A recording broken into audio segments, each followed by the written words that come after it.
todos os desafios que se apresentam. Em todos os níveis, em todos os participantes, estamos percebendo essa confusão e essa complexidade. Os grandes participantes desse sistema, que são os usuários, os pacientes, os prestadores de serviço e os financiadores de serviço, esses três grandes grupos, cada dia que passa tem um relacionamento mais difícil, menos interativo, mais disputado e, consequentemente, trazendo um enorme desperdícios e dificuldades para... A gente percebe isso no dia a dia do hospital, com a dificuldade de continuarmos fazendo o que vimos fazendo durante todo o tempo desde a fundação. Está cada dia mais desafiador, está cada dia mais difícil, mais complexo essa atividade. E está assim para todo mundo, está para os usuários de serviço de saúde, está também para os financiadores de serviços de saúde. Tudo, na verdade, que a gente vai fazer começa com uma ideia, começa com uma filosofia. A própria vida se fez assim. Se a gente olhar lá no primeiro versículo da Bíblia, está lá escrito: no início tudo era o Verbo, e o Verbo se fez carne. Tudo era uma ideia, e depois essa ideia se concretizou, tudo a partir dessa ideia. Então, o princípio filosófico, se ele for errado, não obedecer o princípio, a ideia correta, vai causar muita confusão. E eu acho que a ideia está errada ou incompleta. A ideia não, desculpe, a filosofia que está lá que hoje é lei, é um direito constitucional, que diz assim: direito é um dever de todos e um dever do Estado. Isso está colocado na Constituição e esse é o princípio filosófico do sistema de saúde. Acho que esse princípio, essa lei, está, no mínimo, incompleta. E, ao longo da apresentação, nós vamos conseguir entender um pouco mais sobre isso. Bom, Gandhi disse uma frase que já choca diretamente com essa ideia. Direito é consequência de um dever previamente cumprido. É consequência de um trabalho previamente cumprido. Não é porque a gente diz saúde é um direito de todos e um dever do Estado, que simplesmente isso vai acontecer e isso vai dar certo. Direito é consequência de um dever, de um trabalho previamente cumprido. Direito só vem antes do trabalho no dicionário. Então, precisamos pensar sobre isso, porque isso tem trazido uma série de consequências importantes. Muita gente pensando que tem muito direito e fazendo muito pouco por esse direito, deixando isso exclusivamente para o Estado resolver. Olha, eu não quero deixar minha saúde nas mãos de ninguém.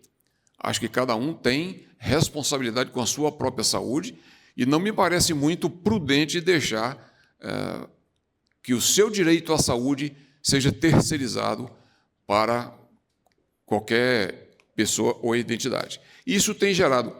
Essa ideia tem gerado muitos direitos e poucos deveres. Se eu digo que saúde é um direito de todos e é um dever do Estado, ou seja, eu não preciso fazer nada e o Estado, outra pessoa que vai fazer tudo por mim. Isso não me parece muito lógico. E isso tem trazido desperdícios importantes. Porque se eu não cuido da minha saúde, fica muito mais caro para o sistema como um todo cuidar de mim. É muito mais caro cuidar de alguém que dirige sem cinto, anda de moto sem capacete do que quem anda de capacete, de moto, de cinto e por aí vai.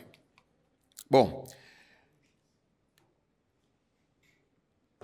esse pensamento também gera muito o investimento num foco errado, um foco mais voltado para a doença e não para cuidar da saúde. O que a gente percebe que o investimento em doenças é o que a gente vê todo dia. Alguém compra um equipamento novo, já fizemos isso várias vezes, e a gente faz muita propaganda da doença. Se compra uma mamografia, espalha cartaz pela cidade do câncer de mama. A gente acaba fazendo propaganda da doença e não fazemos propaganda da saúde. Investimos muito em doença. A gente não tem investido em saúde. Esse pensamento precisa ser corrigido. A gente precisa pensar mais em saúde. E acaba influenciando os próprios profissionais de saúde. É como hoje a gente vê a prática médica, praticamente ouvir o paciente, pedir uma relação de exames, recebe quase que um diagnóstico pronto, e aí você simplesmente atrela um guideline, um protocolo de um tratamento já definido para o paciente. Isso está fazendo com que a medicina, os profissionais, estejam se transformando cada vez mais em técnicos do que em profissionais. E vamos aí perdendo a habilidade clínica, o raciocínio clínico. A verdade de que a clínica é soberana, isso está cada dia mais em desuso.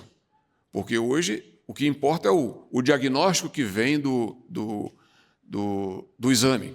Nem a própria população está aceitando mais. O médico chegou lá, só tocou em mim e não pediu nenhum exame. O próprio médico, o próprio serviço de saúde começa a entrar em descredibilidade se não pedir uma série de exames. Então, a clínica acaba não sendo tão soberana assim. E tudo isso eu acho que está vinculado a um pensamento errado de saúde é um direito de todos e um dever... Desculpe. É isso mesmo. Saúde é um direito de todos e um dever do Estado. Esse pensamento, para mim, está bastante incompleto e vem causando uma série de confusões no sistema. Bom, um outro indicador da necessidade do IBR longevidade, muito importante, que me assusta bastante, é o trabalho iniciou pelo Conselho Regional de Medicina do Estado de São Paulo. O resultado foi estranho. O Conselho Federal de Medicina abarcou essa ideia, levou para todo o país e mostrou que os médicos estão vivendo menos do que a população brasileira. Esse é um dado muito preocupante. Como que os principais profissionais da área de saúde estão vivendo menos do que os pacientes. Isso traz um questionamento muito importante, uma insegurança do que está acontecendo. Por que os médicos estão vivendo menos do que os profissionais? Estão estressados? Não estão cuidando da sua própria saúde? Precisamos entender esse desconforto que essa informação nos traz. Não podemos permitir que isso continue. Precisamos fazer alguma coisa a esse respeito. Precisamos entender esse ponto. E acredito que outras especialidades também devam estar andando no mesmo caminho. Eu não conheço os dados, por exemplo, do pessoal de enfermagem, mas é possível, é provável que também esteja na mesma situação dos médicos, vivendo menos do que a população brasileira. Isso deixa uma suspeita para a gente. Se os profissionais de saúde não estão vivendo igual à população, por que será? Será que eles estão dando importância à saúde deles? Se não dão importância à saúde deles, dá importância à saúde de quem eles cuidam? Então, precisamos rever esse ponto. E isso está dentro dessa proposta nossa. Esse relacionamento entre os grandes prestadores de serviço dos hospitais, clínicas, consultórios, com os financiadores do sistema, os convênios, o próprio governo como financiador também do sistema, e os usuários e os pacientes, essa relação está cada dia mais conflituosa. Seja entre usuários, população e convênios, seja entre convênios e prestadores, ou entre os serviços médicos e os usuários. Cada dia mais se intensificam as discussões e a gente percebe isso claramente no excessivo número de processos judiciais que todo dia acontece para tentar apaziguar essas discordâncias. Todos esses grandes participantes do sistema conhecem os problemas, sabem das dificuldades, sabem até o que precisa fazer para resolver. Falta uma união e falta saber como fazer isso. Porque na hora de cada um ter que abrir mão um pouco do seu direito para resolver essa grande confusão que esse sistema vem se apresentando, aí as coisas ficam mais difíceis. Então, apesar de todo mundo conhecer bem o problema, a gente não sabe como resolver isso. Bom, para deixar isso mais estimulante, o número de idosos vem aumentando de maneira significativa. O nosso perfil populacional vem mudando de maneira significativa e vai mudar, com certeza, nos próximos anos, porque a expectativa de vida vem aumentando. Censo de 2022, o número de pessoas acima de 65 anos cresceu 57% nos últimos 12 anos. A expectativa média de vida chegando aos 76 anos, superando o patamar pré-pandemia. Bom, isso nós temos que preocupar com isso, porque eu já sou idoso, já passei dos 60, já estou nos 65, e todos nós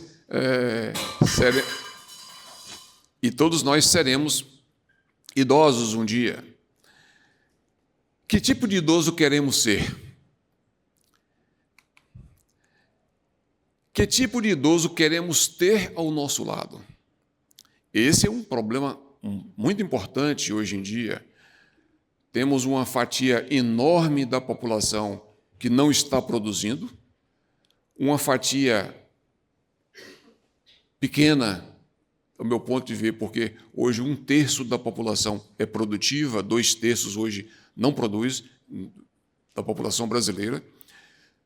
Quem sustenta tudo isso é a população que é ativa, e idosos problemáticos é um problema importante e que a gente percebe muitas vezes aqui no hospital, idosos que a família não tem tempo para cuidar, não tem condições, não tem disponibilidade, estão na produção, tem que trabalhar, tem que resolver a vida e não tem como cuidar do idoso. Então, que tipo de idoso queremos ao nosso lado? Que tipo de vida queremos ter quando chegar a nossa vez? E o que seria viver mais e melhor? Porque já estamos vivendo mais, mas isso não quer dizer que estejamos vivendo com saúde e que a nossa vida está melhorando. Viver mais, às vezes, chega a ser assustador. Fizemos uma pesquisa perguntando para algumas pessoas até quando eles queriam viver. E as respostas foram surpreendentes, porque pessoas jovens pensando em viver 65, 70 anos, mas só 70 anos, não, mas depois disso não vale a pena, depois disso a gente não quero viver num leito, não quero viver incapacitado, então 70 anos está bom. Tal. 80 já a chance de viver com problema já é muito alta, Não, não quero. Então, hoje é comum o pensamento de viver no máximo 85, 90 anos. É difícil você pesquisar por aí alguém que espontaneamente diga, não, eu quero viver acima de 80, 90 anos. Todo mundo acha que 90 anos para lá não vai ter mais vida. Então, precisamos responder essa pergunta. Como viver melhor mais para frente? Bom, então já vimos todos esses itens. Envelhecimento saudável. Essa é a chave importante para essa questão. O que significa envelhecer de forma saudável?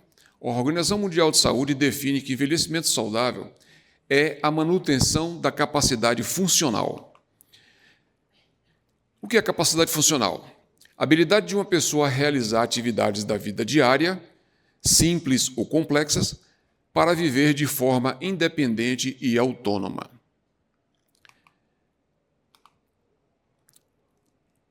Vamos conhecer um pouco dessa classificação de atividades da vida diária, que elas são 3: simples, médias e mais complexas.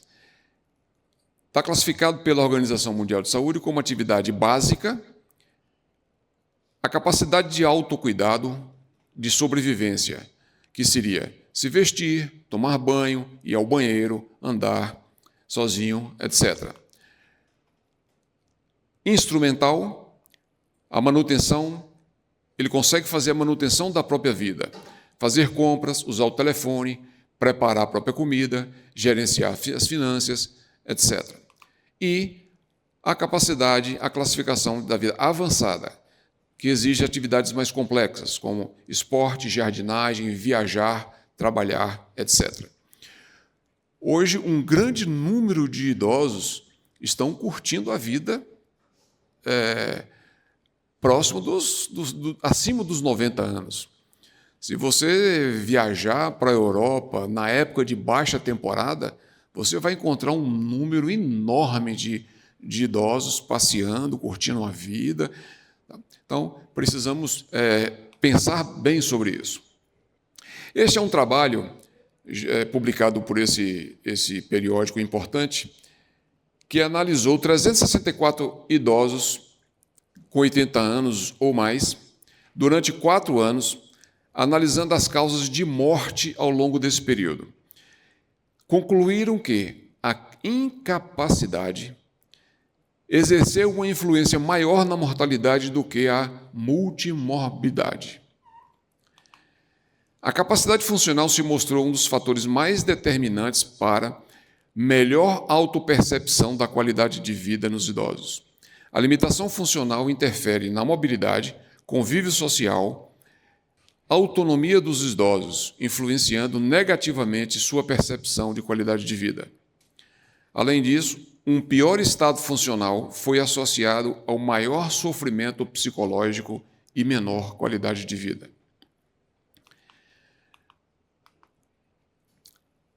Bom, então, vimos aí a necessidade, um monte de ações importantes que temos nesse projeto do IBR Longevidade. Cuidar de doença não é o mesmo que cuidar da saúde. Esse é um ponto importante que precisamos começar a trabalhar para entender o que precisamos fazer. É muito comum esse pensamento de que se eu não estou doente, logo eu estou saudável. Isso não necessariamente é verdade. A pandemia mostrou isso claramente para muita gente. Muitos que pensavam que eram saudáveis, não tinham doença, não conseguiram ultrapassar, não conseguiram sobreviver pela pandemia. Outros que eram doentes acabaram se mostrando até mais saudáveis do que os que achavam que simplesmente era tal. Esse é um pensamento que a gente precisa trabalhar. Esse é um outro pensamento muito comum. Comigo isso não vai acontecer. A gente está cansado de ver várias situações de hábitos errados de vida e a pessoa achando que isso não vai acontecer. Eu como, não me faz mal. Eu como tal substância, eu como tal alimento. Faz mal para um monte de gente, mas para mim, eu venho comendo isso há 10 anos, há 15 anos, há 20 anos, nunca me fez mal, vai me fazer mal agora? Eu bebo, bebida não faz mal para mim. Então, uma série de hábitos que a gente vem fazendo e acha que não vai fazer mal. Outro hábito muito comum é achar que o fato de eu fazer exames periódicos, eu estou cuidando da saúde. De certa forma está, mas isso não é o suficiente. Exame periódico não previne doenças, é só diagnóstico precoce.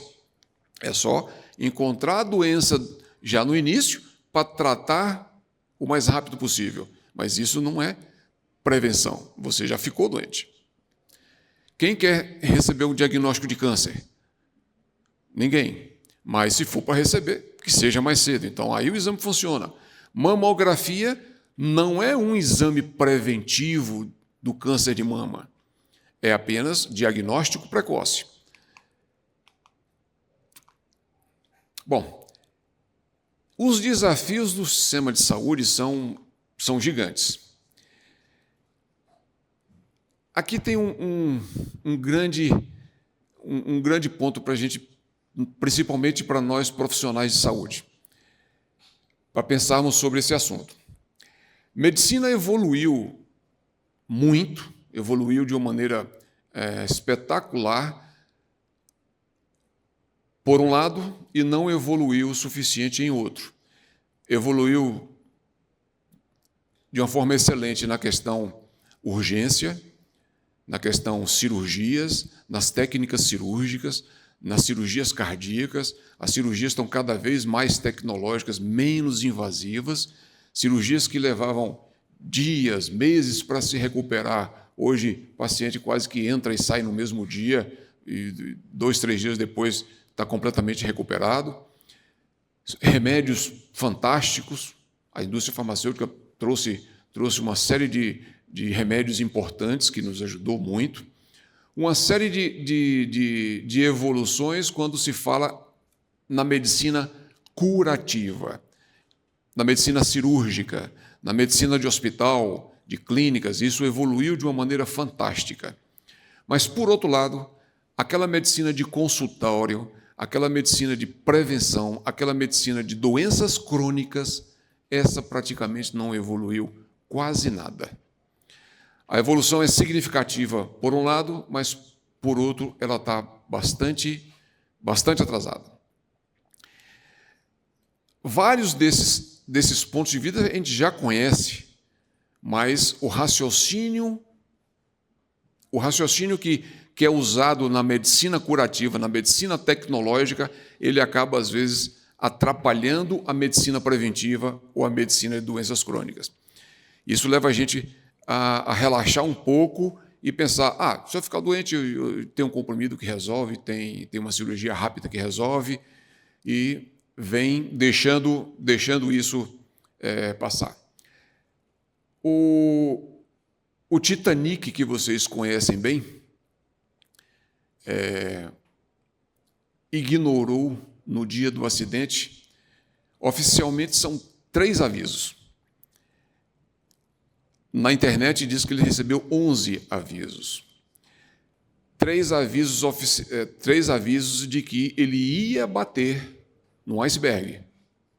Ele recebeu um às 9h30 de um navio que passou na região, transmitiu, olha, passei por essa região que você vai passar, tem muito iceberg, tenha muito cuidado, tem muito perigo. Às 9h30 ele negligenciou o alarme, achando que era um navio que não ia afundar, que iceberg não seria um problema para eles. Às 10h30 da noite, ele recebeu o segundo aviso de um outro navio que passou e falou assim, você está arrumando para um grande iceberg que nós acabamos de passar, você está na rota dele. A comunicação naquela época era feita por código Morse. e o operador de rádio estava tentando falar com um posto avançado no Canadá, chegou a responder para essa mensagem, que como ele estava recebendo a mensagem de alerta, chegou a responder: cai fora, desocupa o canal, porque eu preciso falar com o Canadá, cai fora. Até o momento que o vigia viu o problema e saiu alarmando, gritando: iceberg. Aí já foi tarde demais. Este é o comportamento que nós estamos tendo quando se fala de medicina preventiva. Ou seja, eu preciso ver no exame para depois eu sair correndo para cuidar. Muitas vezes você está na rota do iceberg e isso não vai ser mais possível. Na verdade, a medicina preventiva já prevê esses alertas do que vai acontecer com a gente 30, 40 anos antes. A gente é capaz de prever situações graves de saúde. E olha que coisa importante. 4 patologias, eu vou até citar agora um autor interessante chamado Peter Attia, publicou um livro de Outlife, e ele chama esses 4 grupos de patologias de os 4 cavaleiros do Apocalipse. Que ele diz, olha, os 4 cavaleiros do Apocalipse já vivem entre nós, pela quantidade de mortes que esses 4 grupos de patologias nos trazem. 80% das pessoas acima dos 55 anos estão morrendo por causa desses 4 cavaleiros do Apocalipse. Quem são eles? Doença cardiovasculoencefálica é uma dos grupos, diabetes, câncer e doença neurodegenerativa. Esses 4 grupos estão matando 80% das pessoas acima dos 55 anos. Nos 80 anos, você já pode considerar que isso é 100%. Então, se cuidarmos dessas 4 patologias, a gente está tirando 80% da chance de morrer do idoso. E todas essas patologias têm uma coisa em comum: excesso de glicose. Excesso de glicose é o que alimenta esses 4 cavaleiros. Essa é uma informação importante, a gente já viu isso em várias informações. Olhar para uma cintura de uma pessoa hoje, e você já tem uma ideia da circunferência abdominal, você já é capaz de prever 30, 40 anos antes que ele vai ter diabetes, que ele vai ter problema cardiovascular, que ele tem altíssima chance de ter câncer e doença neurodegenerativa. Bateu o olho na cintura, você já sabe, essa paciente tem ou não tem síndrome metabólica, que é o que está na base dessas 4 patologias. Então, por que vamos esperar o vigia anunciar no binóculo iceberg? É o que estamos fazendo com o hábito de fazer só exame periódico para ver se a patologia já começou. Bom, enquanto não começou, está tudo certo. A gente precisa mudar esse ponto, esse é um ponto muito importante. E essa visão de antecipar esses dados e levar esses dados mais a sério, porque a gente sabe que isso vai acontecer, hoje chamamos isso de uma medicina 3.0. Nenhum investimento em saúde se justifica se não for no ponto mais fraco. Temos muitas pessoas hoje valorizando coisas que são importantes, mas não são essenciais. Temos visto muitos casos de cirurgia plástica complicando a vida, de pessoas que vão fazer um procedimento cirúrgico e muitas vezes tem uma patologia de base que devia ter cuidado primeiro para depois enfrentar aquele procedimento cirúrgico e perdendo a vida por causa disso. Nenhum investimento vale a pena se não for descobrir qual é o ponto mais fraco, porque é ali que a corrente vai quebrar. É ali que sua saúde vai falhar. Alguns pode ser um parênquima renal, outros pode ser problema de fígado, outros pode ser problema cardíaco. Então a gente precisa identificar qual é o nosso ponto mais fraco e priorizar investimentos nesse ponto. Outro grande desafio para o sistema é mudar a mentalidade do usuário de saúde. Hoje, nós, quando pensamos em saúde, quando pensamos em plano de saúde, estamos pouco interessados na saúde de verdade. Na verdade, o que a gente tem é medo de ficar doente. A grande maioria absoluta das pessoas que compram plano de saúde hoje compram porque estão com medo de ficar doente e não porque estão protegendo a sua saúde ou estão querendo promover saúde. O que é diferente do pensamento de uma seguradora, quem compra um carro. Quem compra um carro novo está ali achando o carro ótimo tal, e vou botar um seguro para proteger o meu carro. Mas ninguém está querendo usar esse seguro. Não, olha, se houver um problema, bati o carro, estou com prejuízo, sim, eu tenho uma seguradora para poder me ajudar a resolver o problema. E não, eu vou fazer um seguro porque eu já tenho um carro batido, já tenho um carro com problema, e eu vou fazer um seguro para o seguro pagar o problema do carro. Então, precisamos trabalhar este conceito com a população, que saúde é importante.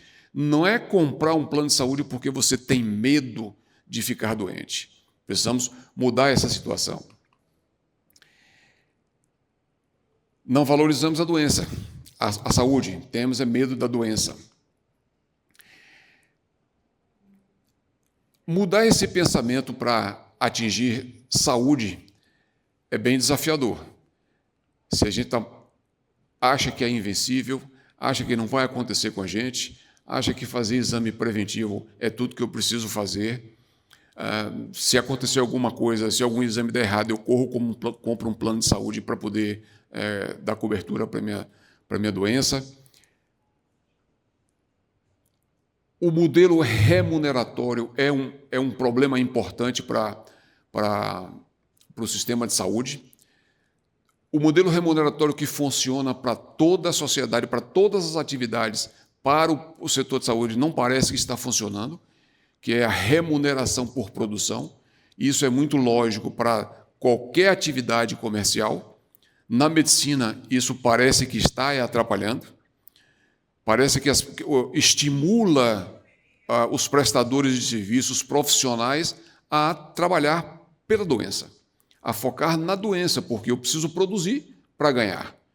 Isso parece ser um ponto importante que a gente precisa resolver. Bom, qualquer que seja a solução, tem que passar por esses dois projetos. Revisar, ter certeza do modelo remuneratório e pensar como fazer uma atenção primária funcionar. Esse é o grande desafio para esses principais gestores do sistema resolver. Como encontrar um caminho que passe por essas duas soluções. Bom, qual é o nosso objetivo com o IBR Longevidade? Principalmente desenvolver esse espírito de longevidade, de vivermos mais tempo, de sermos jovens para sempre. Acho que isso seria o ideal. Quando somos novos, na infância, a gente tem projetos de longo prazo. É muito comum a gente, na infância, pensar o que eu quero ser quando crescer. Vou formar para quê? Então, são pensamentos de 15, 20 anos lá na frente. E à proporção que a gente vai ficando adulto, a gente vai diminuindo isso e vai pensando mais próximo do dia a dia, vai abandonando esses projetos de longo prazo.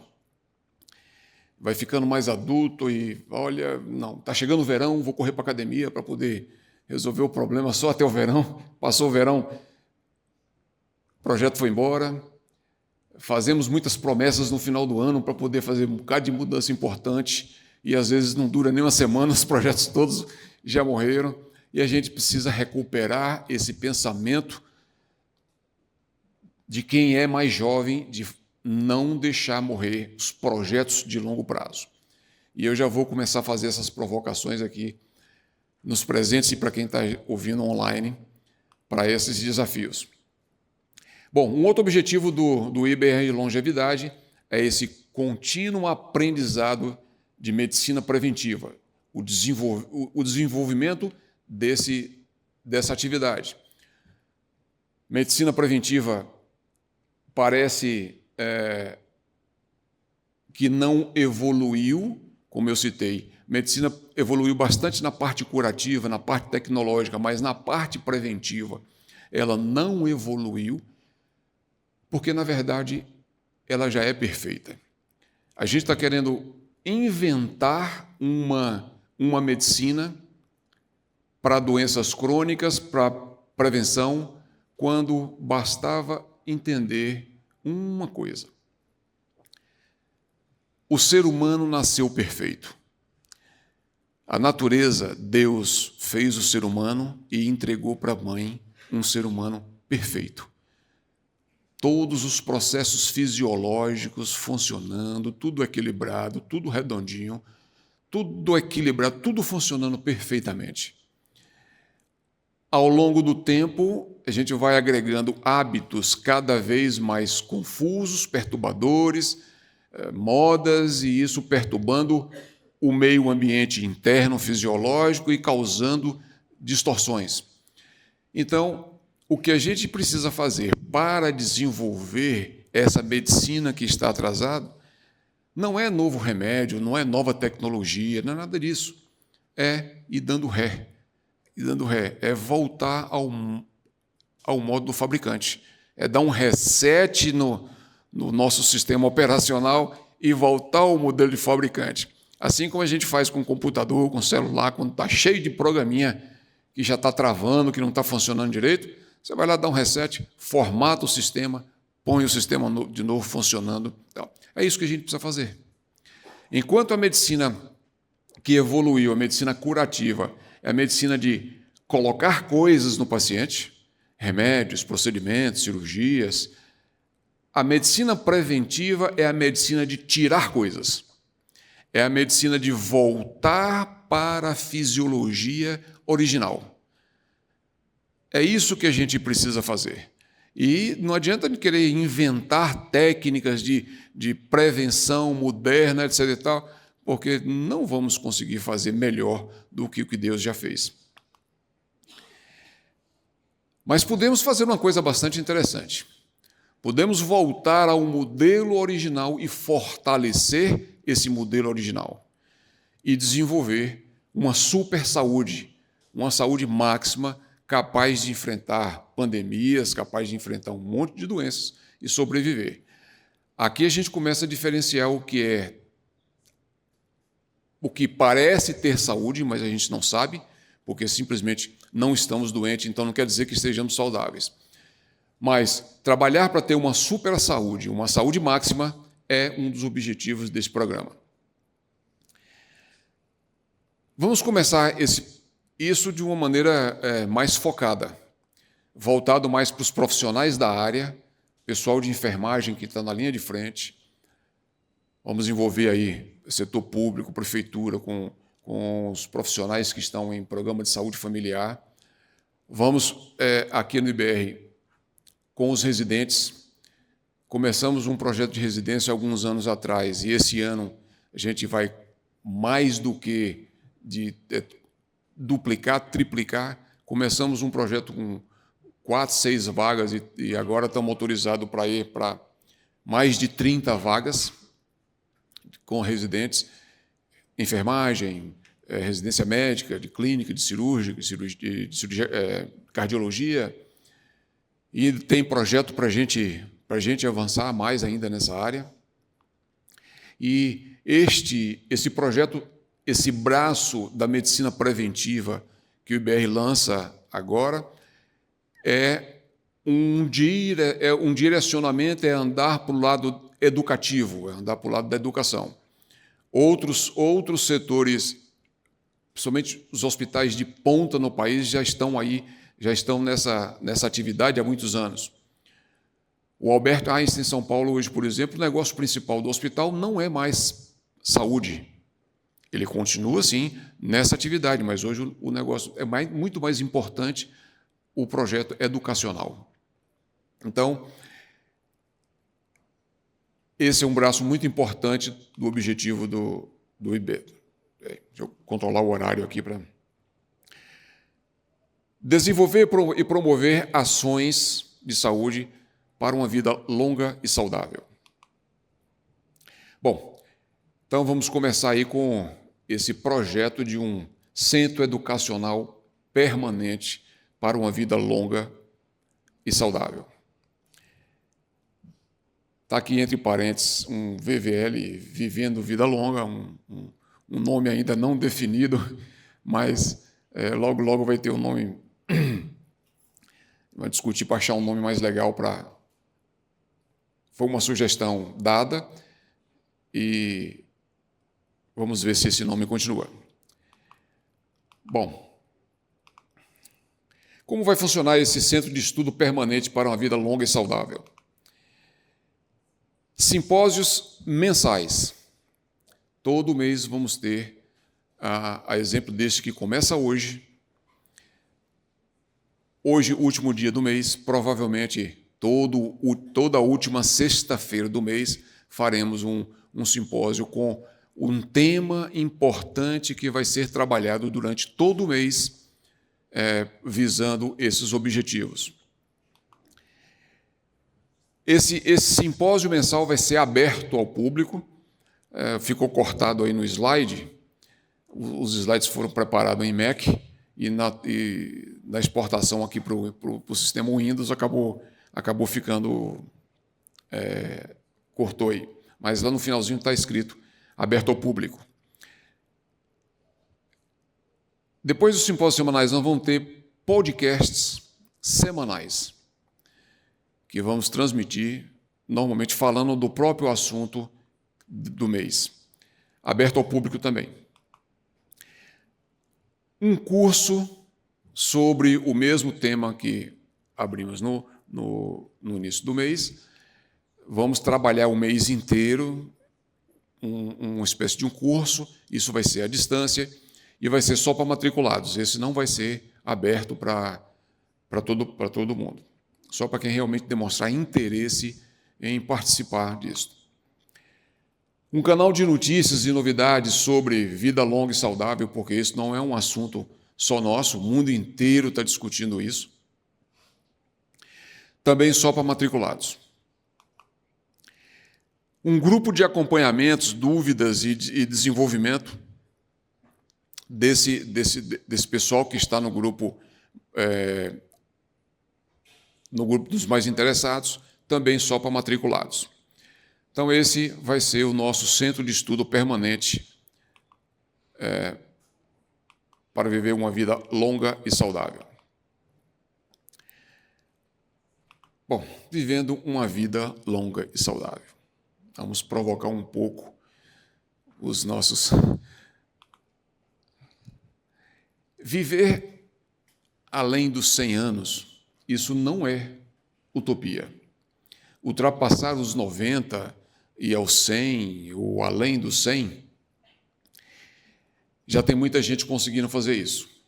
Tem um documentário no Netflix chamado aí Zonas Azuis, Longevidade, mostrando 5, 6 lugares no planeta onde a expectativa média de vida daquela comunidade já passou dos 100 anos. E eles estão ativos, felizes, tocando o dia a dia deles normalmente. Então, isto não é uma utopia. Um outro estímulo interessante veio do Prêmio Nobel de Medicina de 2009, que que fez pesquisa sobre telômero e telomerase. Para quem não sabe o que é telômero, telômero é uma extensão do DNA que protege o DNA e ele vai diminuindo a cada reprodução celular, até um ponto em que ele acaba. É como se fosse um cadarço e tem aquela pontinha do cadarço que protege o cadarço. Cada reprodução celular ele vai diminuindo e chega um ponto que ele não reproduz mais, porque acabou o telômero. Este é o limite físico da vida. A partir daí, a célula não tem mais capacidade de reprodução. O telômero ele é recuperável pela enzima telomerase, que reconstitui esse telômero para o tamanho normal ou quase normal. Então, entre indas e vindas dessa recuperação, eles calcularam que o limite físico da vida, está publicado no trabalho, está em 120 anos, pela ciência. Mas não é só ciência que está dizendo esse assunto. Na Bíblia já tem esse assunto, e eu acabei tropeçando esses dias sobre isso, e lá diz assim: então declarou o Senhor, por causa da malignidade do ser humano mortal, o espírito que lhe dei não viverá nele para sempre. Portanto, ele não viverá além dos 120 anos. Aí eu falei, coincidência, religião e ciência falando a mesma coisa, sem discordância. Olha, eu quero isso para mim. Eu quero viver 120 anos, eu não abro mão, eu vou viver 120 anos. Se já está autorizado por Deus viver 120 anos, olha, eu preciso viver 120 anos agora. Até mesmo porque aqueles mais religiosos que sabem que tem o dia do juízo final, o dia da entrevista, eu acho que, eu penso muito nesse assunto, assim, eu vou prestar conta e fico imaginando o que será que vão me perguntar, que vão me cobrar, que eu devia ter feito e não fiz. Eu acho que essa vai ser uma das questões. Vai perguntar assim para mim, quantos anos você viveu? 80? 90? Espera aí, mas eu autorizei 120, você só viveu isso? E na Bíblia mostra que Deus é investidor. E tem mais. Em 1 Reis 3,14 ainda diz assim, Deus falando para Salomão, se andares nos meus caminhos, obedecendo os meus estatutos e os meus mandamentos, como procedia Davi, teu pai, eu prolongarei os teus dias sobre a terra.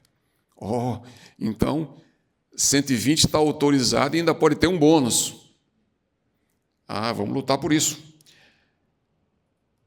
Não é só achar que é um direito. É preciso ter um trabalho previamente cumprido. Temos que fazer o nosso dever para merecer isso. Veja que interessante. 2 mulheres na mesma idade e bem diferentes. A de vermelho é uma manequim famosa, esqueci o nome, e a da direita não sei quem é, mas sei que ambas têm 80 anos, está publicado em rede social. E são bem diferentes uma da outra. Mas aqui a gente pode até questionar, tem questão genética envolvida, uma fez exercício a vida inteira, já tinha predisposição física, a outra não, tal. É um questionamento interessante. Mas vamos ver o segundo slide. Joan McDonald começou a treinar aos 70 anos de idade. A primeira foto dela mais gordinha aí, aos 70 anos de idade. E está no YouTube o vídeo dela mostrando passo a passo, quase que todos os dias de treinamento dela. Ela publicou quase que semanalmente a transformação dela. Para não ficar parecendo que isso foi um efeito de filtros de fotografia, que foi uma montagem de IA. Não, o vídeo está lá mostrando passo a passo, 2 anos de treinamento, o que fez com essa senhora que tinha uma série de comorbidades e o que ela conseguiu. E ela começou aos 70 anos. Então, olha a importância da gente renovar projetos mais distantes. O que a gente vem cada dia mais, com o passar da idade, abandonando esses projetos distantes, a gente voltar a projetar propósitos, ter um propósito importante para viver. Bom, interessante também eu fiz uma pesquisa no Brasil, como é que anda essa situação dos idosos. Vou passar um videozinho para a gente ver. Nós fomos convidados para a festa de 106 anos da Dona Bacana, que a gente já mostrou aqui no Domingo Espetacular. A Dona Bacana é uma vovó lúcida e muito ativa. E olha, tem uma língua pra lá de afiada. Um aniversário muito especial. No bolo, 3 velas para assoprar.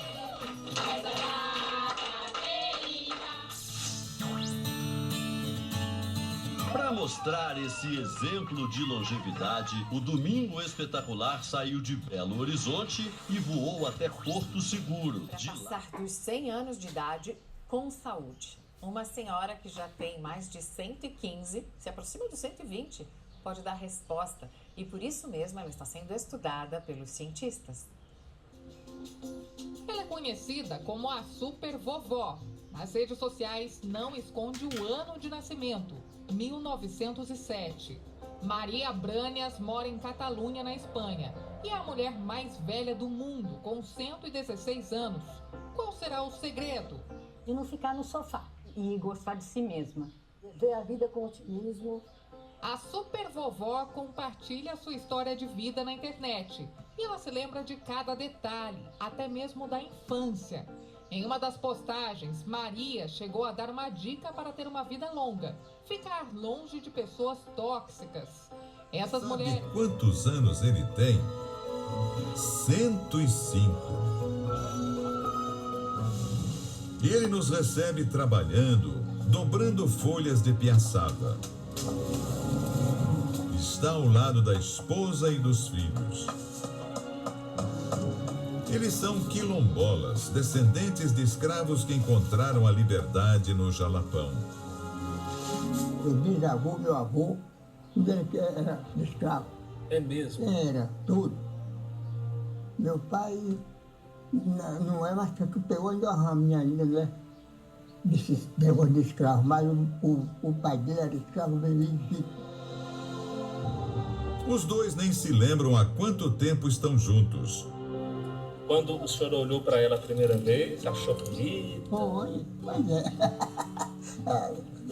Você vai conhecer comigo agora uma história muito bacana da vovó Léa. Pensa uma vovó simpática, que vive aqui no interior de São Paulo e esbanja vitalidade. Sabe quantos anos? 106 anos. Agora, qual o segredo para ter uma vida longa dessa? Uma história de um gaúcho daqueles de 100 anos, centenário.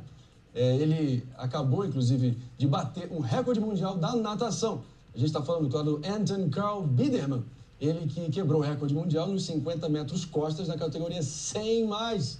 Sim, essa categoria existe e aqui temos o nosso campeão. Ele que é nadador do Grêmio Náutico União, clube que ele está defendendo, enfim, desde os seus 17 anos, ali na flor da idade, frequenta todo santo dia, desde os 17 anos de idade. E não à toa foi consagrado campeão. E a gente vai receber ele agora no Morning Show para poder contar um pouco sobre essa trajetória impressionante dele. Tudo bem, meu querido? Prazer em conhecê-lo.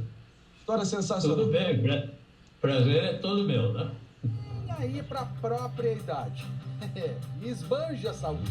Então, eu desde criança, eu sempre gostei de esporte. Isso deu para perceber, viu, seu Guilherme? Ele faz musculação pelo menos 3 vezes por semana. Também corre.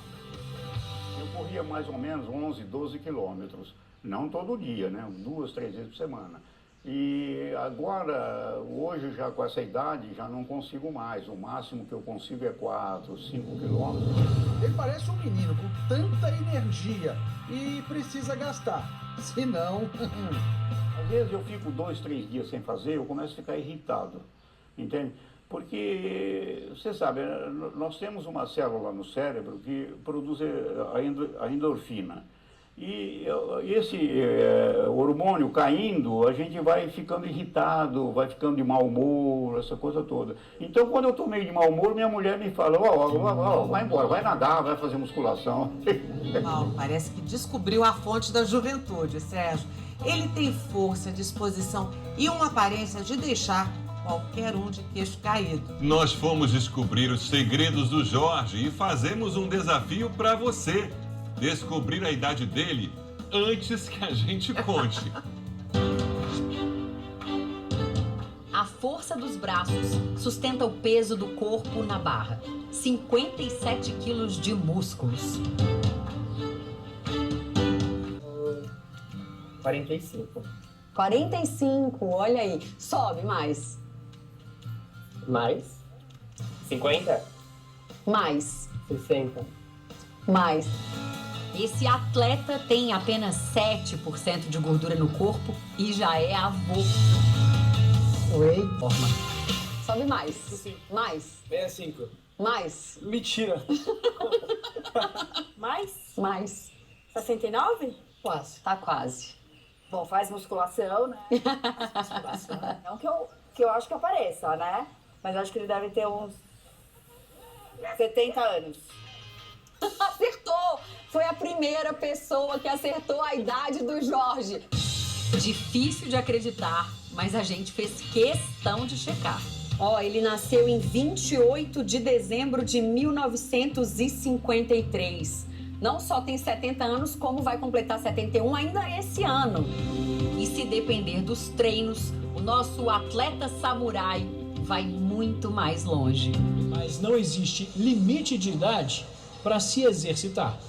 A dona Guiomar é um ótimo exemplo disso. Ela vai completar 100 anos em agosto e ainda tem muita lenha para queimar. Daqui eu não tenho vontade de sair. Vou ficando aqui enquanto eu aguentar, eu vou estar tudo. E eu sou uma pessoa que assim, eu não sinto velho, eu não sou uma pessoa fracassada. Assim, isso eu não posso fazer, isso eu não dou conta, tem muita gente que tem isso, né? Ah, não, comigo não tem isso. Eu sempre estou firme, pensando que quero fazer e vou conseguir. A idosa nasceu em Patos de Minas em 1918 e há 52 anos se mudou para Juiz de Fora com a família. Natação. Boa, finaliza bem a pé.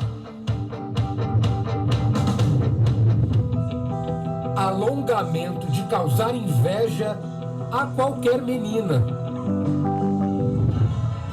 Uma vida social pra lá de animada. Não tem condição. E claro, tudo isso com muito charme e elegância.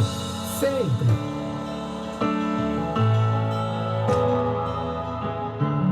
E aos 100 anos, ou melhor, 101, para ser mais exato. Eu passei por muita coisa apertada, mas eu tô aqui, viva, amada. Nossa, muito paquerada. Não tem nada que reclamar da vida. É com esse alto astral todo que conhecemos no início de março, em Belo Horizonte, essa centenária impressionante.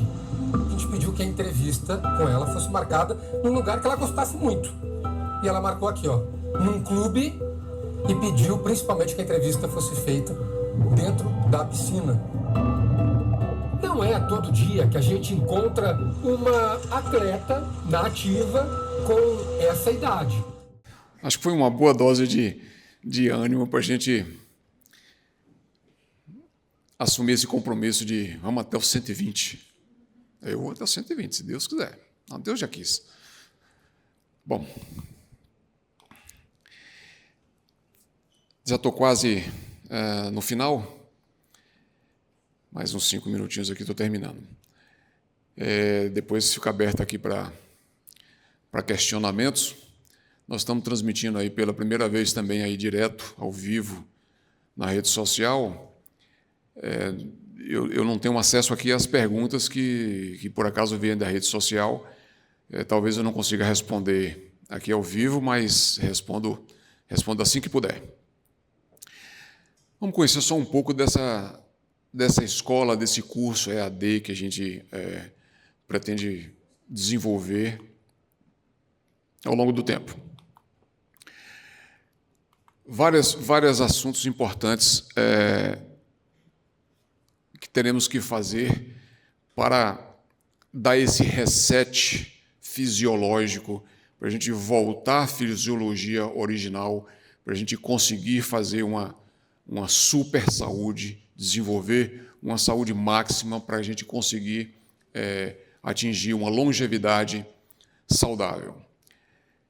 Tudo começa por aqui. Dieta e digestão. Hábitos alimentares, como eu já citei, os 4 cavaleiros do Apocalipse, o excesso de glicose é o que está na raiz desse problema. Então, é por onde vamos começar, e é o ponto talvez mais importante, são os hábitos alimentares, que vamos precisar trabalhar, esse excesso de glicose que nos cerca dia a dia. A gente parece que está vivendo aquela historinha do João e Maria, que está preso naquela casa de doces, tudo é doce, tudo é doce. Quando a gente fala glicose, a tendência normal é a gente pensar em doce, a gente pensar em açúcar, mas tem muita coisa que não é doce, que traz glicose embutida. O excesso de carboidrato, uma série de situações, produtos industrializados, um monte de coisas que está ao nosso lado, que faz que a gente parece que está vivendo a historinha de João e Maria, vivendo numa casinha de doce, com um teto de chocolate, com a porta de marshmallow, e por aí vai. Então, é um assunto que a gente vai precisar trabalhar, e esse é o principal. A partir dele, não corrigindo esse assunto, fica muito difícil corrigir os outros. Mas é um dever de casa importante, é um trabalho importante que a gente vai precisar trabalhar. Atividade física. Outro ponto crítico. Sabemos que vida sedentária é um maior problema que o ser humano tem hoje. O corpo humano é uma máquina feita para o movimento. Não usar, não movimentar, é o mesmo que você ter um carro que fica na garagem lá o tempo todo, não usa. Isso vai ter problema, isso vai enferrujar peças. E assim também acontece com o nosso corpo. Então, nós vamos trabalhar muito essa questão atividade física, e tem muita informação importante aí. Não é ir para a academia, se matar na academia, tal, porque, muitas vezes, literalmente, morre na academia. Então, a atividade física ela tem uma janela ideal. Nem pouco demais, nem excesso. Temos que aprender qual é o mecanismo dessa atividade física. Tem muita informação importante e interessante aí. Outro ponto ultra importante, eu estou botando aqui até pela ordem de importância. O primeiro, a digestão. Não resolvendo o problema da digestão, da dieta e digestão, o que vem abaixo vai ficar muito mais complicado.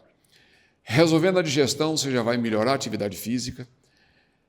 Resolvendo a atividade física, nós vamos ter que enfrentar um outro grande problema chamado estresse. Estresse é um problemaço muito popularmente conhecido, mas pouco entendido. Entender o estresse é de fundamental importância. A gente fala muito de estresse e sabe muito pouco sobre o estresse. A gente pensa em estresse de uma maneira muito simplificada, achando que estresse é apenas uma condição emocional. A pessoa está nervosa, a pessoa está estressada, como se fosse apenas isso, e não é. Estresse vem do inglês stress. Nós importamos esse texto, essa palavra, mas não traduzimos essa palavra corretamente para o português. Deixamos apenas como o significado que ficou popularmente conhecido como essa situação tensa, tensão emocional, nervoso, como o sinônimo principal do estresse. Mas no inglês, o significado de estresse significa sobrecarga.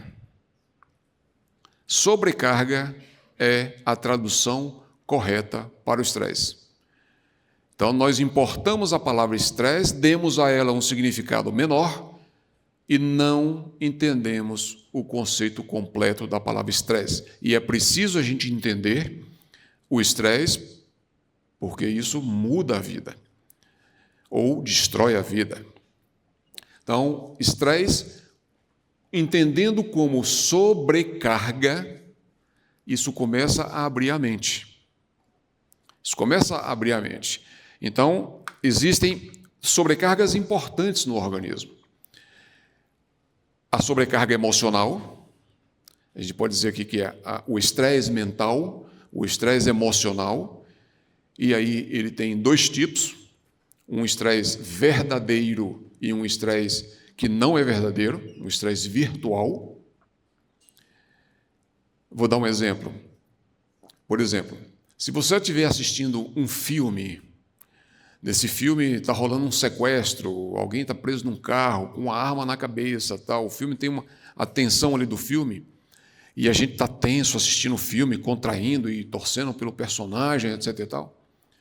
Seu corpo lá dentro não sabe a diferença. Ele pensa que aquilo é verdade, ele não sabe diferenciar se o que você está vendo é verdade ou se você está realmente preso, sendo sequestrado e tal. Ele se comporta internamente da mesma forma. Nem todo o estresse que o corpo está respondendo é de um estresse verdadeiro. Hoje nós podemos dizer que vivemos uma epidemia de estresse virtual. No noticiário de televisão não faz outra coisa a não ser dar notícias ruins lhe estressando. O jornalismo não faz outra coisa a não ser dar notícias de ruins lhe estressando.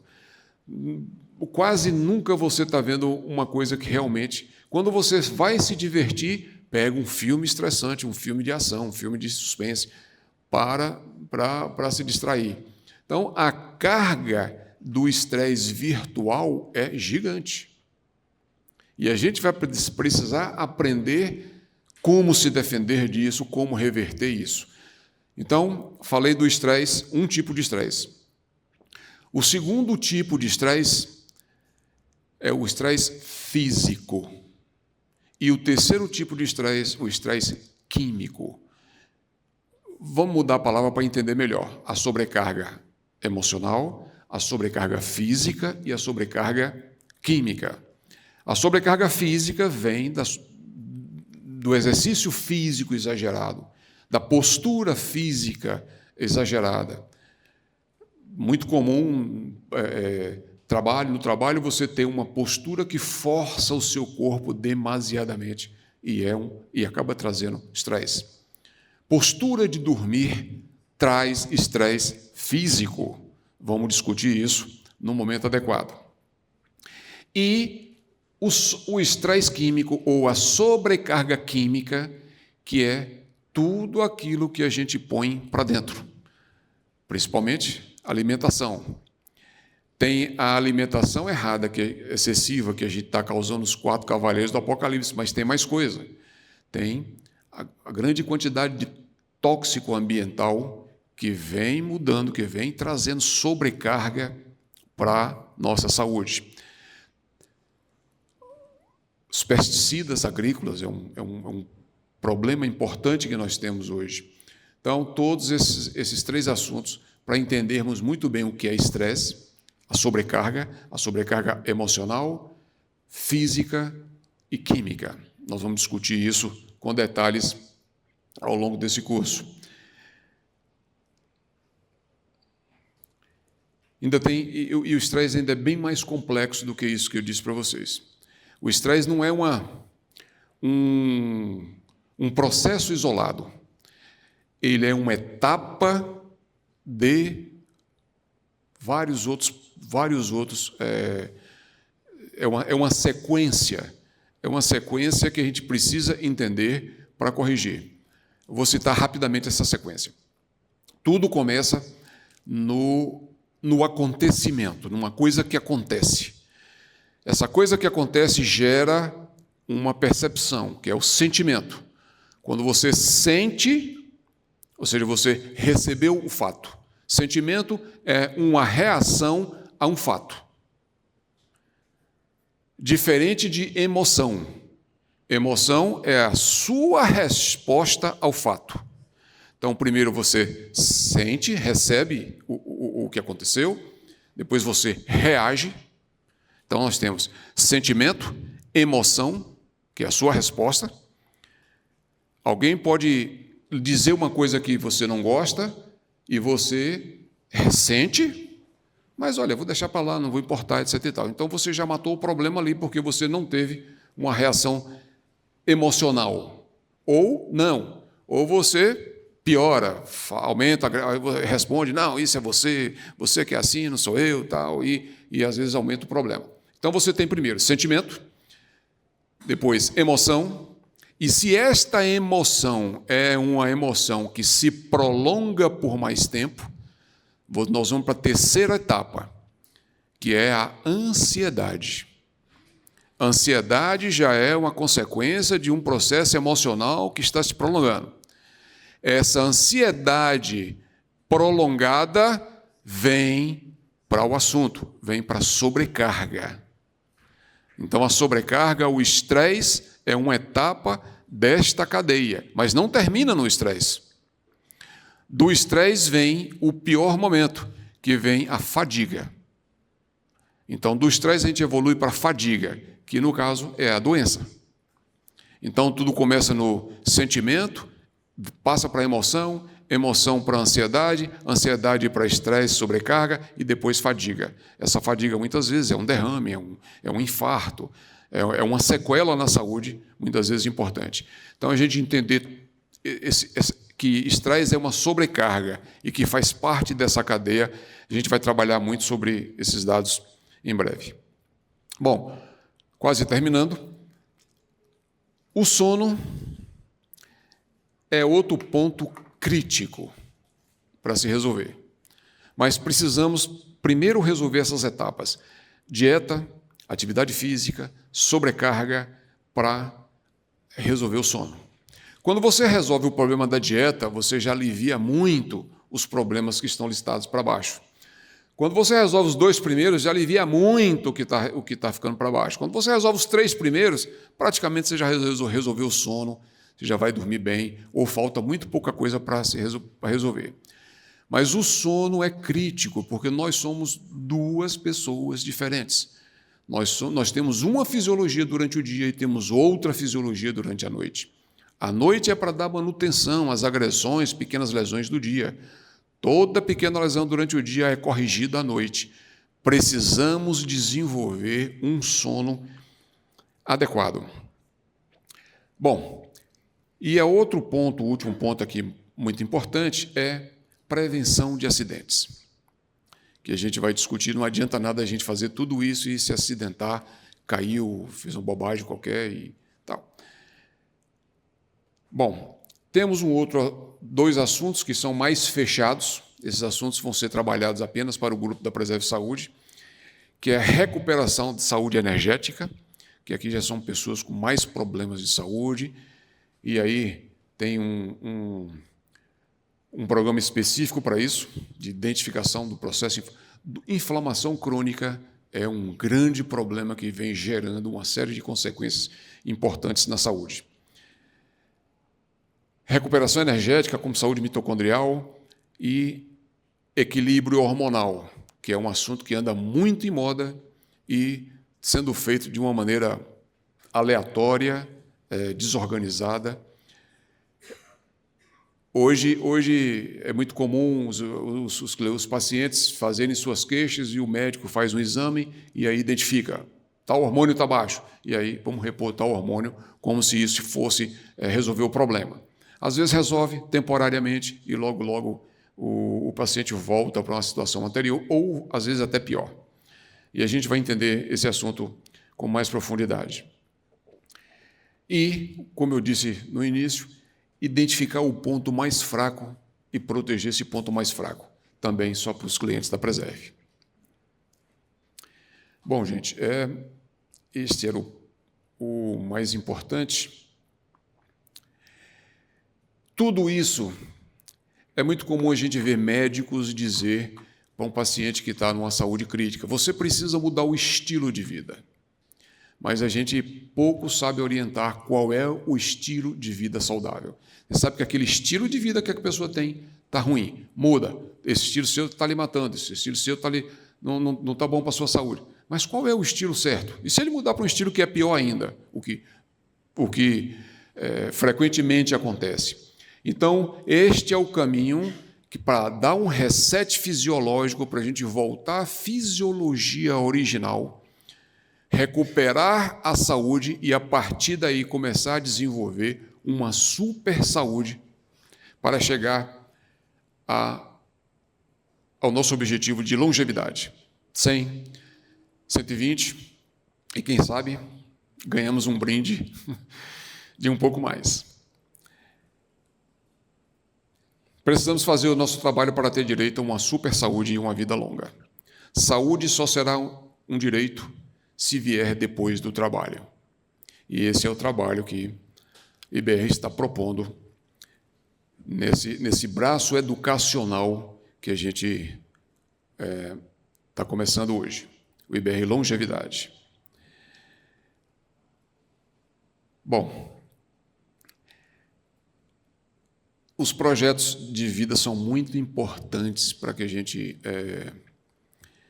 propósito é um estímulo fantástico para que a gente queira viver mais e por mais tempo. Eu tenho renovado esses propósitos com muita frequência e um desses propósitos que mais me anima ao mesmo tempo é a bela família, minha esposa e meus filhos. E esse é o pequenininho um novinho que chegou recentemente. Esse é o pequeno Juan Caio. E esse é o primeiro bebê que nasceu no IBR. IBR não fazia parto e a gente está começando devagarzinho com isso. E foi carinhosamente aqui apelidado pela equipe do IBR como chefinho, o pequeno chefinho. Mas, acredite, lá em casa ele já é bem determinado, já faz a sua baguncinha, já exige, já quer mandar, já engrossa a voz lá. E lá em casa o apelido dele mudou para...